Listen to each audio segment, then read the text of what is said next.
السلام علیکم۔ تو دوستوں آپ دیکھ سکتے ہیں کہ یہ سامنے جو ہے ایک خواتین کی ڈیتھ باڈی پڑی ہوئی ہے، اور جو اس کے ساتھ بھی ایک جو ہے شخص ہے وہ بھی انتہائی نازک حالت میں ہے۔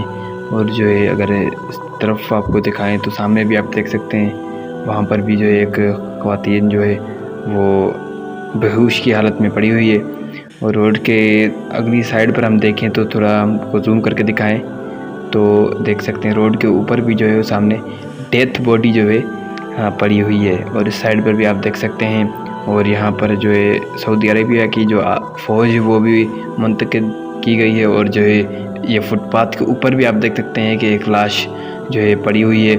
اور جو ہے انتہائی ہمیں افسوس ہوا جو ہے سعودی حکومت کے اوپر، کیونکہ یہاں پر نہ کوئی ٹیکسی ہے، نہ کوئی بس وغیرہ ہے۔ جو یہاں پر حاجی آئے ہوئے ہیں حج کرنے کے لیے، وہ پیدل اتنی گرمی میں آ رہے ہیں جا رہے ہیں، ان کو بہت ہی مشکلات کا سامنا کرنا پڑ رہا ہے۔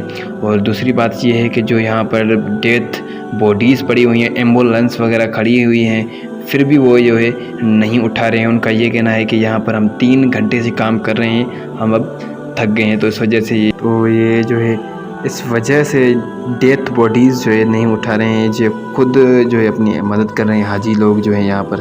بہت ہی یہ گرا ہوا عمل ہے سعودی حکومت کی، نہ کوئی ٹھنڈا پانی ہے، نہ کوئی کیا، اور جو ہے یہ خود اپنی جو ہے محنت کر کے ٹھنڈا پانی بھی خود لا رہے ہیں، اور جو ہے اپنے جو ساتھ لے آئے ہیں بندوں کی حفاظت بھی یہ خود کر رہے ہیں، اور ڈیتھ باڈیز بھی جو یہ خود اٹھا رہے ہیں۔ نہ کوئی سعودی حکومت کی طرف سے ان کو کوئی ریلیف دیا گیا ہے، نہ کوئی جو ہے ان کی مدد کی گئی ہے۔ یہ خود ڈیتھ باڈیز بھی اٹھا رہے ہیں اور اپنی حفاظت یہ خود کر رہے ہیں۔ اتنی گرمی میں نہ کوئی ان کو ٹیکسی وغیرہ مل رہی ہے، نہ ہی کوئی بس وغیرہ مل رہی ہے، اور یہ اتنی گرمی میں پیدل آ رہے ہیں جا رہے ہیں۔ تو یہ جو اس منظر دیکھ کر ہمیں بہت ہی سعودی عرب کی حکومت پر افسوس ہوا ہے۔ تو دوستو اس کے اوپر آپ کی کیا رائے ہے وہ آپ ہمیں کمنٹ میں ضرور بتائیں۔ تو آج کی یہ تھی ویڈیو، ان حاجیوں کے ساتھ بہت ہی ظلم ہو رہا ہے۔